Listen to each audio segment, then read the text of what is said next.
Assalamualaikum warahmatullahi wabarakatuh. Wilujeng tepang dangu deui sareng kince. Alhamdulillah kanggo dinten ayeuna tiasa nepangan deui.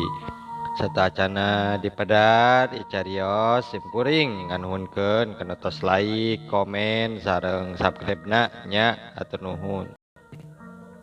Atuh di mana wae ayeuna mugia dipaparinan kesehatan sareng dilancarkeun dina milari rezekina, amin. Masih nyarioskeun akibat muja ka juring bagian ka 30 nya ya karya Mang Nyalira sanaos basajan oge mudah-mudahan janten hiburan. Kumaha lajengna ieu carios mangga urang kawitan.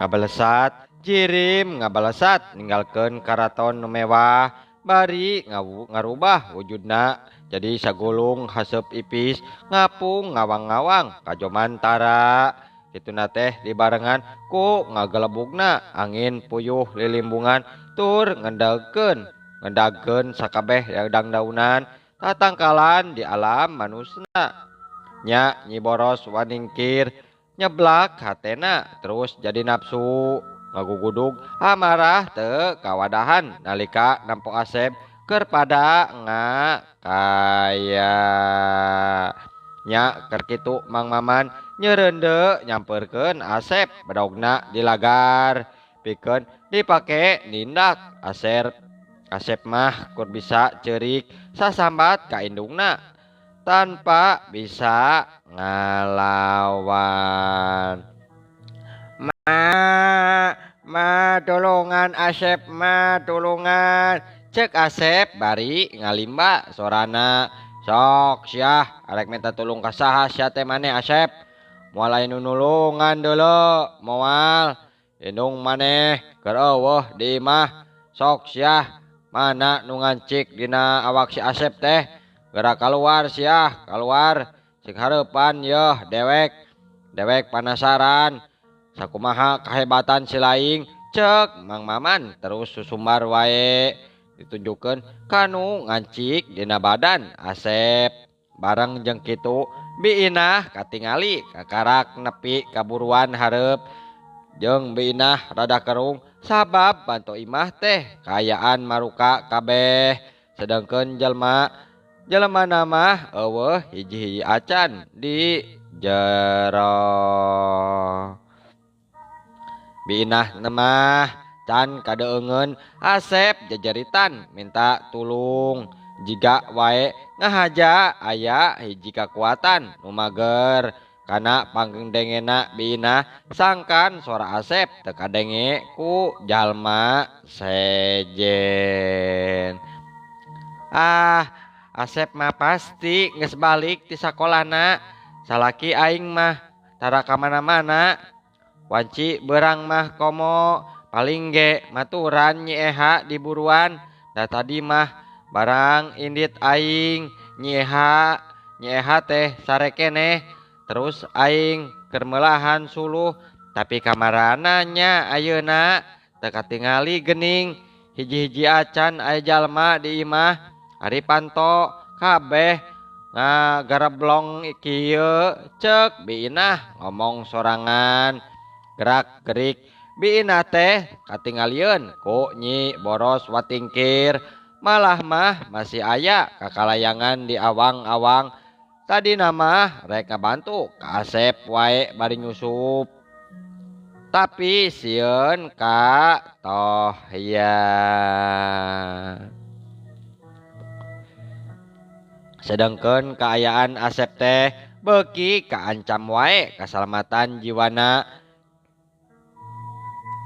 Mang Maman langsung wae ngagebuk puhu leungeun Asep diturih atawa dibeset burial getih nangucur aduh Ma, tolong ma. Hiuk deui ngajekok bapana. Aduh, aduh ampun. Kitu teh ngajungkel blak. Asep terus ngajungkel nang karak bengkang awakna kana taneuh bari 2 kali ngagero. Sabab mimiti puhu leungeunna nu dibeset ku Mang Maman make bedog nepi ka bijil getih. Nya disusul ku tajongan anu paten lenggak Mang Maman ngalenggak seuri bari diturutan ku Nyi Eha. Si Durgala bener-bener biadab manehna, jahat. Awas ya Durgala, dibales ya kajahatan sia ku aing. Cek Nyi boros watingkir ngageremet nafsu nempok kajadian tapi masih ngarasa kehalangan ku ayana biinah ngajadikeun teu bisa laluasa ngalakukeun tindakan ngan ukur bisa kukulinceran muter wae di luhur teu wanieun turun. Asep, Asep, mana Syah nu ngancik dina badan sia teh mana Asep? Cina datang dulu. Yoh, kahareupeun dewek. Cina datang boro caritaan Mang Maman kitu ge kabeh oge teu kaharti ku Asep. Naon maksud? Jeung naon maksudna sabab salila ieu dirina teu rumasa ka sandingan.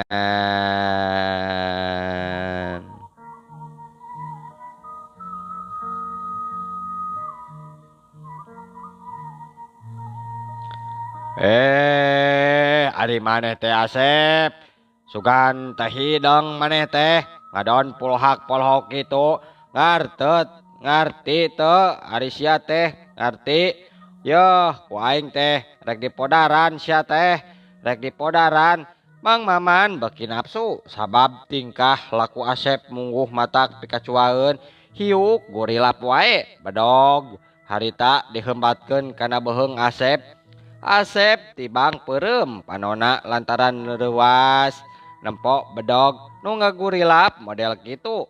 Nya Asep ge teu ngarti dirina arek dibinasa tapi nyaho kana pakarang seukeut mah atuh matak bahaya mun keuna ngan hanjakal Asep mah taya pikiran keur nyingkahan serangan.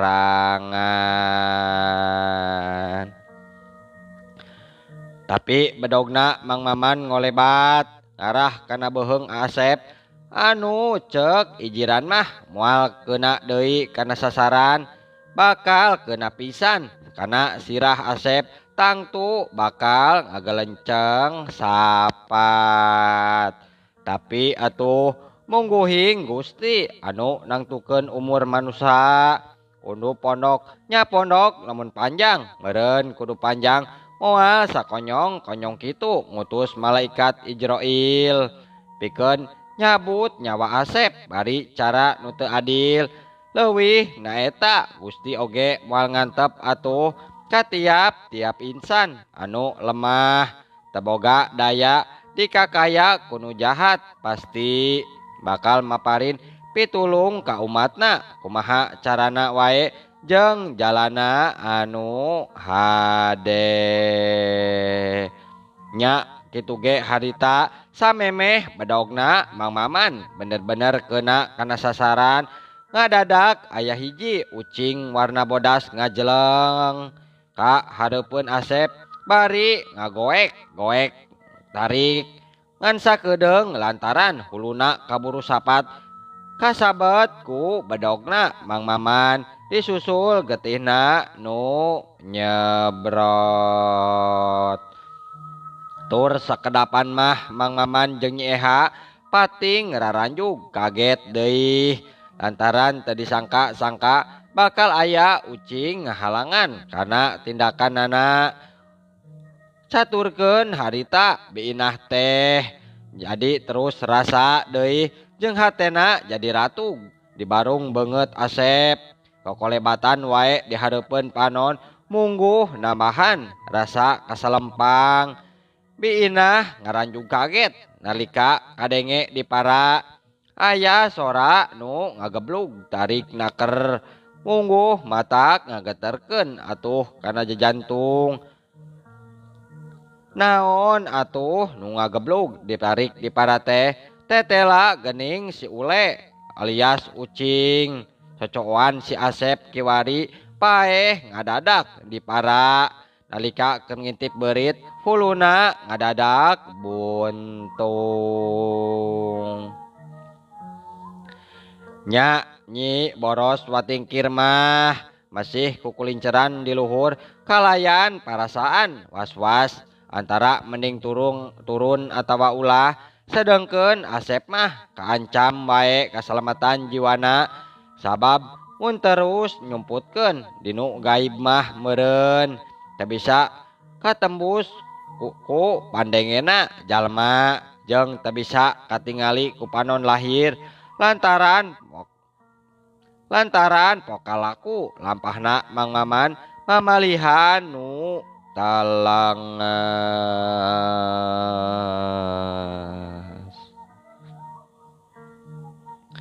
Biinah nuker bingung we gancang nyampeurkeun ka imah tatanggana sabab ieu hate teu bisa dibohongan eueuhna Asep pasti aya anu teu beres nya tatanggana teh meh kabeh jadi rareuwas jeung neangan Asep nu ngadadak leungit anu pernah mah manggihan Asep teh tadi cenah balik ti sakola sakapeung sok ngadon Malik nanya na kamana atuh Asep nu sabenerna.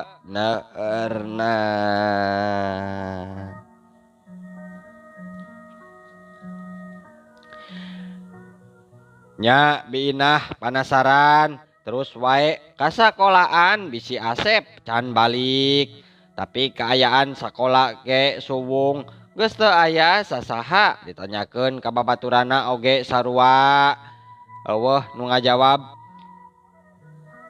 nya geus kitu mah biinah gancang balik wae bari rawah riwih sedih lantaran cenah anakna bener leungit can kapanggih can najan geus kaayaan mimiti wancip kapeuting nya warga nu ti beurangna ngarilu nareangan Asep oge tembong masih ngagimbung di buruan imah aya oge nu ngadon we diuk dina golodok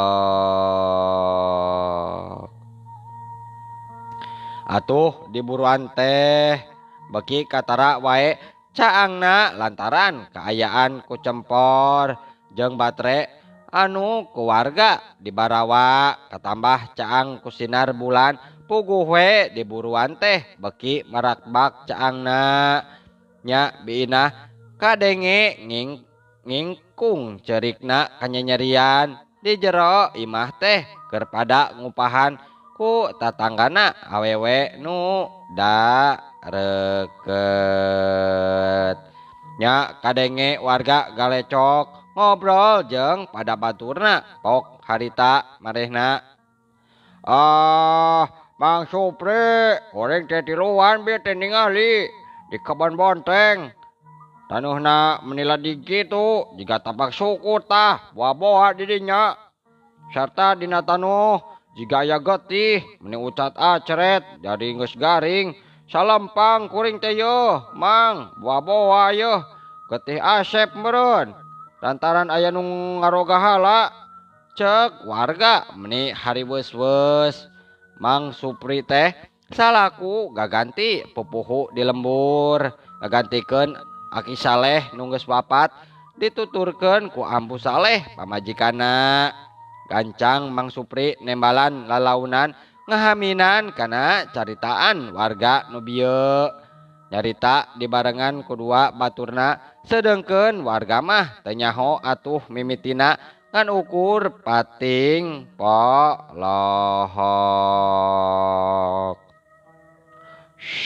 Ulah tok tarik teuing nyarita namana Jang. Karunya ieu teh yo bisi kadangueun ku biina. Mun keur menang kareuwas di karunya ayeuna mah hayu wae. Tuduhkeun Mang.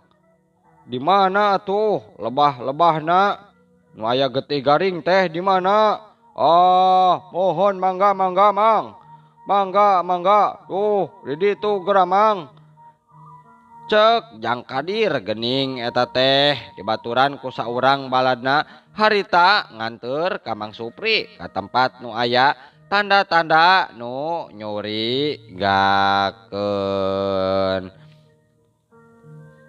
Mang Supri jeung nu sejenna ge geus tarepi ka eta tempat. Tuh itu geramang tingali Mang. Nuduhkeun ku jempolna Mang Kadir teh nya Mang Supri gancang wae ngalengkah ngadeuketan mencrong ka tempat ku Jang Kadir dituduhkeun bieu geuning tetela di dinya teh loba getih nu kayana geus garing. Malah kebenaran deui ku Mang Supri teh kapanggih aya perah bedog ngagoler rada kahalangan ku areuy tangkal waluh ku batur mah teu katempoeun.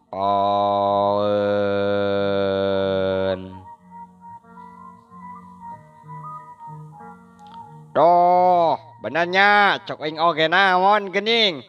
Aya perah bedog sagala sugan yeuh. Wah, ieu mah yeuh bisa dijadikeun pituduh keur urang. Ngeunaan leungitna Jang Asep ceuk Mang Supri bari nyokot perah bedog laju diampihan pikeun bukti Jang Kadir jeung saurang baturna memang atuh manehna teu milu tapi harita mah silih tetep sabab aneh deui tadi mah duaan teu ningali aya perah bedog teh dipalih dinya.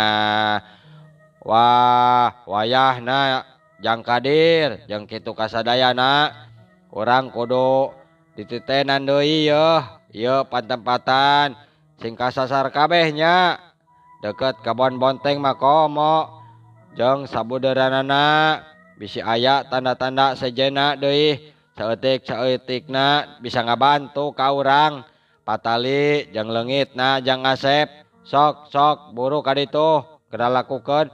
Mohon mangga Mang cek anu lainna jeung saurang ungguk deui bari tetalangke gancang wae ngalakukeun naon nu diparentahkeun ku Mang Supri.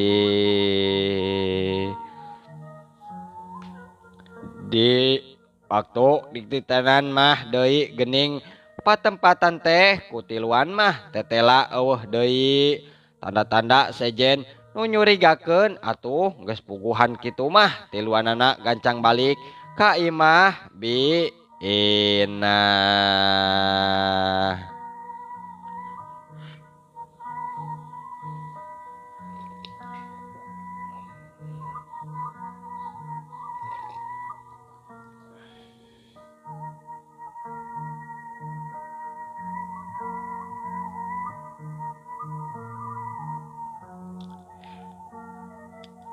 Assalamualaikum cek Mang Supri asup ka imah sorangan teh bari dodongkoan sopanaker teu jumawa dumeh dirina boga pangkat pupuhu lembur teh. Waalaikumsalam. Mangga kalebet Mang Supri cek bikenoh geuning nu nembalan teh tatangga bina memang nu pangdeketna di eta lembur nya Mang Supri teh gidiuk dina kursi nu lowong da harita mah warga masih araya keneh sabab ngahaja hayang ngaturan biina keur mejeuna tunggara. Punten pisan satacana ieu teh sim kuring nembe teh mendakan ieu perah bedog anu benten tinu sanes nganggo gambar buta ukiran manawi atuh biinah uninga ka ieu perah bedog nu saha margi da teu aya warga anu ngaraosan kagungan bedog perahna sapertos kieu atuh. Malah sim kuring oge teu gaduh bedog perahna kaos kieu mah nya manawi biinah kagungan waleranana cek Mang Supri nemongkeun perah bedog ka biinah nu masih keur ngaharuk nya ku biinah diilikan kana perah bedog teh atuh sageruk deui ceurik beki ka nyenyerian. Mohon leres pisan Mang Supri, ya teh memang perah bedog pun lancek, tapi kamana atuh ari Kang Maman teh nya kamana, oge pun anak dua nana, nah teu araya, kedah nama atuh Mang Supri, milarianana kedah kamana, cek biinah nyarita kituna, hatena mah leuwih melang keneh ka Asep jeung ka Nyi Eha sabab saha nu nyaho Mang Maman mimiti ngalakukeun tindakan nu teu dipika hareup sarta peuting eta meh sakabeh warga taya nu salare atawa baralik ka imah ngadon caricing wae ngabaturan biina nu keur sedih kingkin.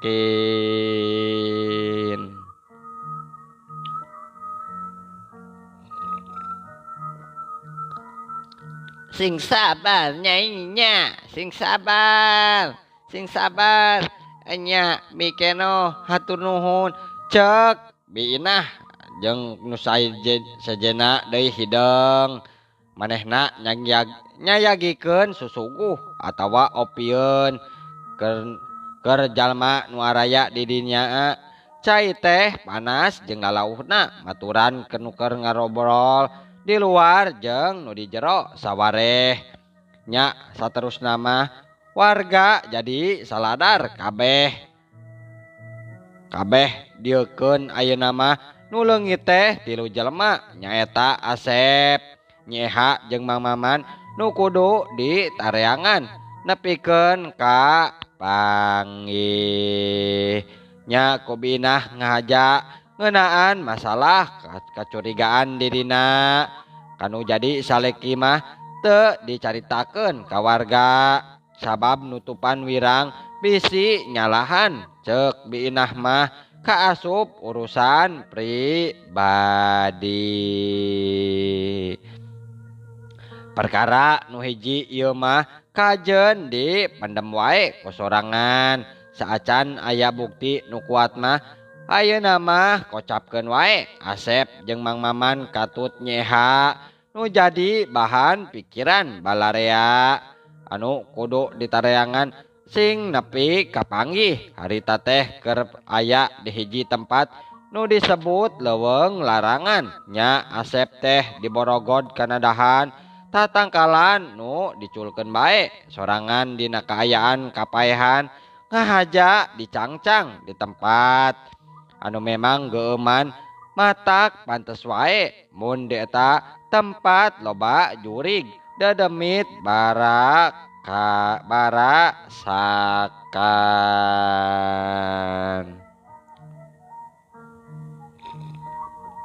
Sedengkeun Mang Maman palsu jeung Nyi Eha harita keur aya di keraton Nyi Blorong nepikeun aya hiji hal cenah nu kacida pentingna nya Nyi Blorong netep antep ka Nyi Eha nu salila ieu memang geus diasupan siluman tukang ngalinglungkeun akal pikiran manusia ngajadikeun poho ka dirina jeung resep ngadaharan daging sato hirup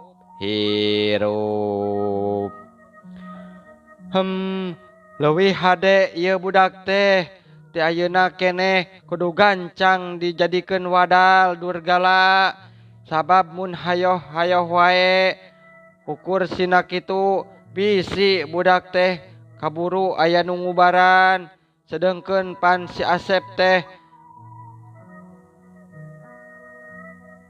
keun ari si Asep mah kewelanan tunda heula di leuweung larangannya sina disampeurkeun heula ku jurig-jurig anu marakayangan di eta patempatan kuring mah hayang nyaho naon kelemahan eta budak cek Nyi Blorong. Oh nanging kumaha salajengna Nyi Ratu pami Nyi Boros watingkir mampu nyelametkeun si Asep.